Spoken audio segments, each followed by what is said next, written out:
Hello guys, this is Prince Kenya back again today with another video, and you are welcome. So today I want to discuss about some of the steps or some of the stuff or things you are supposed to do after receiving the green card lottery visa. So this is after you have gone for your interview, after you have received your 2NL. After receiving your 2NL, you prepare yourself, you have gone for the interview, you have received your visa. Congratulations my darling. The green card lottery journey is not that easy. For those people that has walked through this journey, they can testify that it's not easy. It's a journey that is requiring a lot of patience. So right now, if at all you are in this journey, don't give up. Keep on waiting, keep on searching information, and you will be good to go. So what are you supposed to do once you go for your interview and you have received a visa? So the thing is, after going for your interview, the visa usually take 1 week.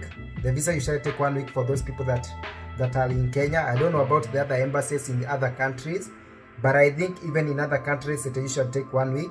Then there is a way. There are some people that there are some countries like Kenya whereby you don't go to the embassy to pick your visa, but they usually send you the visa through DHL office, through DHL carrier service. Sorry, not DHL office, but you will go to correct your visa on DHL office. But probably in other countries you may go to correct your visa at the embassy. So now you have received your visa at hand. What are you supposed to do next, now knowing that you have a visa? Just to let you know is that the green card lottery visa usually is given 6 months. The green card lottery visa is given 6 months. So you are supposed to travel before the 6 month expires. So if at all maybe you went for an interview on January, you are supposed to travel before June, because if you extend from June, your visa will expire, and you know what? The visa is non-renewable. The visa is non-renewable.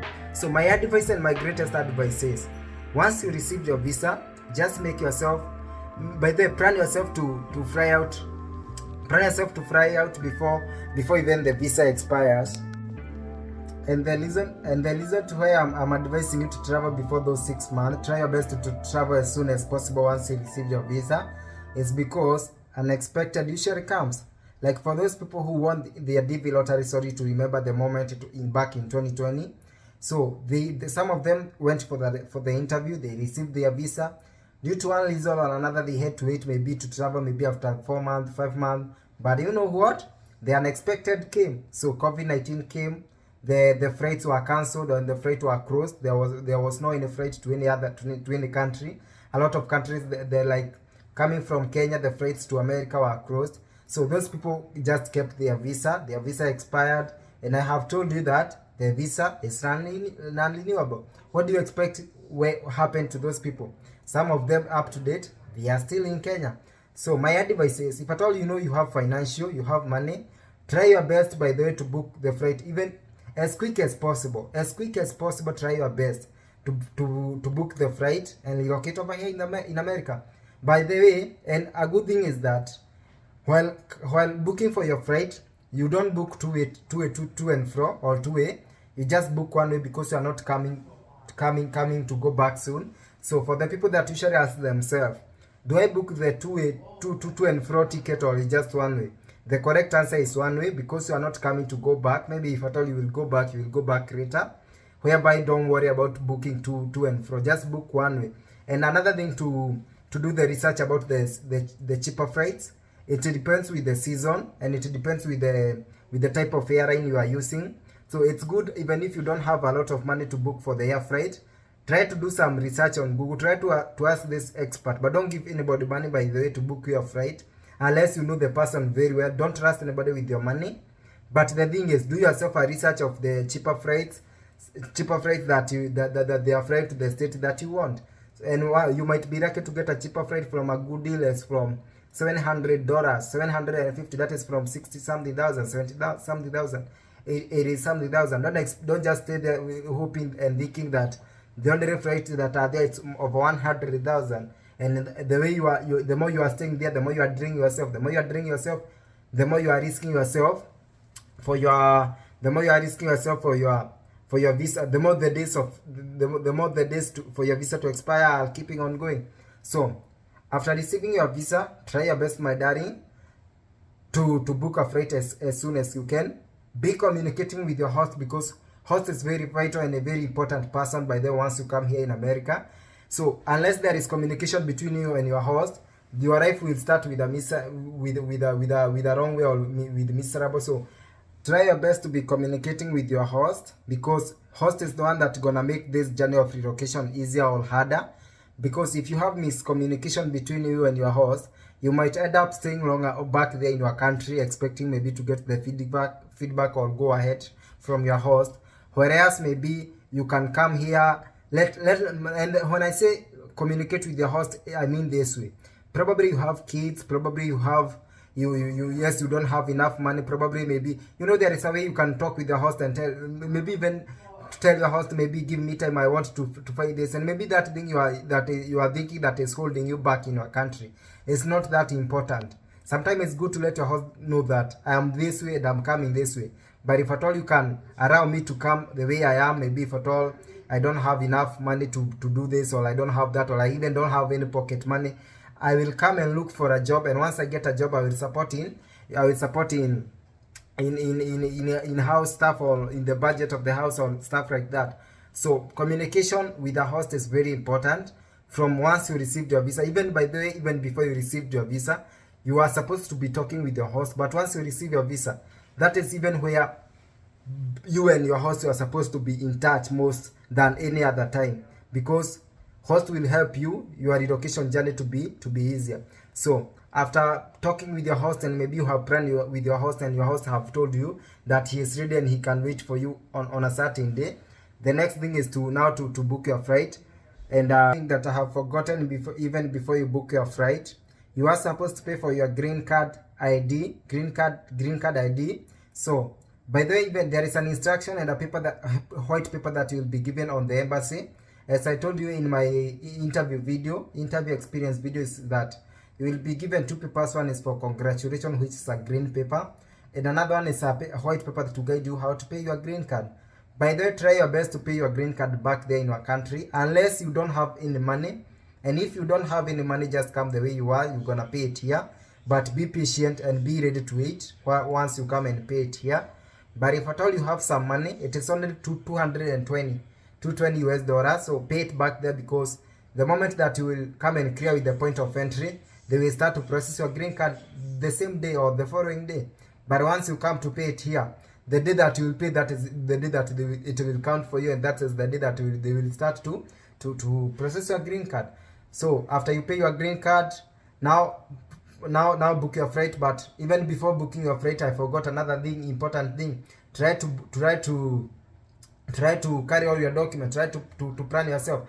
There is no need by there sometimes to carry a lot of clothes, because talk with your host by there and ask your host about the season. Like right now, we are entering the winter, so you might carry some which won't come to benefit you here. So talk with your host and ask your host, is it necessary for me to carry a lot of clothes? Sometimes by the way it's not necessary, because maybe even your host have, okay, let me just say this, you might carry a lot of heavy jackets, and your host has a lot of heavy jackets from the last season that she or she didn't use, and might be she can come and assist you for a while before you get your own money, before you get a job or money to buy now another new heavy jacket for you yourself here. So talk. That's why I said it's important to talk with the host, because you might carry a lot of luggage that are unnecessary, a lot of clothes that are necessary, that some you won't come to use it here. So talk with your host, pack all your documents. By the way, don't leave any of your document back in Kenya, because, or in your country, because I'm not talking only to Kenya. Don't leave any of your document back in your country, because even if you leave it, whom are you leaving it with, by the way? And I told you that some of the documents that are from your country, like high school diploma, high school certificate, and birth certificate, you will come to use them here. So once you pack everything, everything that you need, you have talked to the host, and you have know that these are some few clothes that are gonna carry. You have booked your flight. That day, go and take your flight, and may the Lord protect you in your flight, and welcome in the United States of America. So once you come here, you will clear with the point of entry. After clearing with the point of entry, the next thing is that you will have to wait for the Social Security card. You will have to wait for the Social Security card. So Social Security card usually in some states take 1 week. In many cases, you don't go to apply for the social security card yourself, but once you clear with the point of entry. Remember, in DS260, for those people who have once or who has once filled the DS260, there is somewhere that they usually ask you in DS260, do you want to receive a social security card? And actually you will mark yes. And they ask you, do you want your social security card to be mailed in this address? Now the address of your host. And a lot of people, you will mark yes. In DS260, that's when you will see those questions. So once you clear with the point of entry, in many states, you usually even don't bother to go and apply again because you already applied. So the next thing is that they will process your social security card and it will be mailed in your host address within 1 week. But to some state, I have had these cases, and that's why I usually advise people, once you arrive here the first day, the second day, talk with your host and ask about the social security office. But even if you don't want to bother your host, go to Google. After going to Google, go and search social security office near me, social security office near me, or social security office in Houston, Texas, social security office in Houston, Texas. You will see the location of the office and you will see their phone number. If the office is near you, near your host place, you can decide and go. But if at all the office is very far from the host place, take that number, contact that number, let them know that you just arrived from wherever country you came from, and you are a permanent resident, green card holder, and you are inquiring about the status of your social security number. Sorry, it's not social security card, it's social security number. Now those officers will tell you that your social security number is being processed, just wait. Or else they will tell you that there was a misspelling of names, we need you to come to the office and change, or you see. So that is the thing. So once you come here the first day, the second day, try to contact the social security office near you so that you can know the status of your social security. You will know whether you have to wait for 1 week, or you will know whether they need you in the office to go to do some changes. So after receiving the social security number, now you are good to go. But there are a lot of people usually just stay in their home, having no jobs. They say that they are waiting for green card. Green card usually take like 2 to 3 months. If you paid back in your country, green card will take like 2 to 3 months. And there is no, you can just stay in your host place 2 to 3 months waiting for a job. So what next? Once you receive your social security number, try to apply jobs online. By then there is this advice that I usually advise people. If you talk to your host, by the way, that's why the host is very important.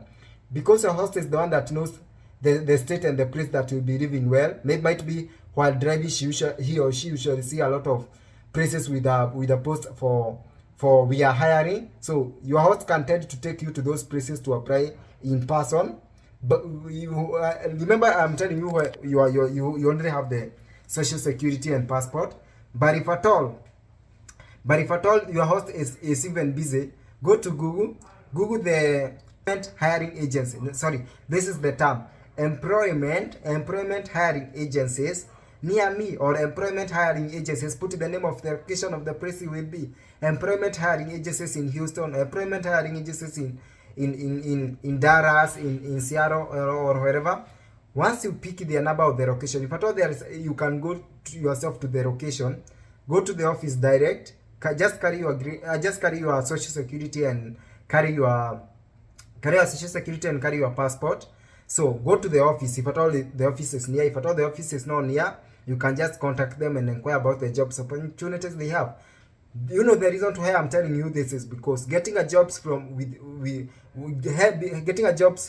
an agency is quicker than you yourself going to apply for yourself. Sometimes in some state, applying jobs for yourself, it can be hectic and stressful. But once you go to the agency, there is a lot of company that has placed their application and request for employers, for that agency to find them employers. So go to this is after maybe the second week. You remember you came here in America first week, then you received your social security card within the first week. After the first week, now the second week, that is when you are doing this stuff, going to look for a job. But in some state, you might be lucky to get jobs even within the third to fourth to fifth day. I don't know about how state happens and how it depends with, like, when if at all you are Kenyan, maybe there is a lot of Kenyans there, they might help you out to get a job quicker. But I mean, for that person, he or she don't have another way that he can do to get a job quicker. She have to go to the right direction. She have to go to follow the right protocol, you know. That's how I mean. So once you go to that office with your social security and passport, let them know that you are applying for jobs, and don't, for the first time, don't choose, although you can ask them to find you a job that is nearby your place, that you can be able to commute through a bus, through a train, or through an Uber for a while before you buy your own car, or you make friendship. By the way, this is how it goes. For the first time, once you get a job, it might not be easy for you to, you will use the means of transport like Uber or train, but over there in your workplace, you will make some friends. You can talk to this friend that will be giving them some money, like every week you can give them $50 or $40 for the gas, and they will be dropping you every time you are, they might be picking you up or dropping you every time that you are going to work. So once you go to the agency, if they ask you for the permanent resident card, that is green card, let them know that you are permanent resident, but you just arrived from the wherever you came from, and you have to, and you already applied the permanent resident. You can go with the receipt, and you have to wait like for 1 month or 2 months to get a permanent resident. And if at all they want more confirmation, there is a number, USCIS number you can call to confirm for the USS. For them, you can tell them to call, or you can call yourself if they need confirmation. The USCIS will let them know that yes, truly this is a permanent resident, and he or she is allowed to work. That's how it happened to me. I went my second week to apply for a job from the agency. I got the job, started the job by the way in the third week. The first day of the third week, that was Monday of the third week, I started the job. But on Tuesday, they called me out and asked me that, oh, you know what, we need your green card. But I told them, I told you yesterday that I'm permanent resident and I'm allowed to work. It's only that I applied the green card and I have to wait for 1 month or 2. You know, they told me the thing is, now call, let us give you this number, and let the USCIS number, and confirm your case status from the USCIS, and let that okay, I think they had already called the number. They needed me again to call. I don't know for what reason. So they gave me the number. I called the USCIS and told them that I have been given this number by my company, telling me to confirm my status because I arrived here, I started the job, but they want to confirm that I'm a permanent resident. So the lady that picked my number talked to me and told me your case is well and we are processing a green card. So again, I don't know whether the office called to reconfirm and they were told that way, because they texted me and told me you are good to go, continue with their job. You know what? I waited for next more 2.5 months before my green card came out, and I was still working. So don't wait until green card to look for a job. Another thing that you are supposed to do within your first week once you come here. Sorry, by the way, I didn't follow these things in order, but I don't care as far as you get the information that I'm giving out. I apologize by the way, because I even was not intended to make this video, but for one reason or another I just made it. So another thing that you're supposed to do to prepare for your driving test, try to download the driving manual book of your state. Like if you're in Texas, go to Google, download the Texas driving manual book. Try to be reading that book, because in your theory test of your driving and a lot of stuff that you will go to you will experience yourself in the physical test, they are in that manual driving book, so that when your host gets time, he or she will be teaching you on how to drive. Now with those stuff, like you are now here, you are preparing for yourself to get a driving license, you are here, you have a job, you are here, you are waiting for your green card, you are good to go. I think I will make another video, because even this video is very long. I don't want it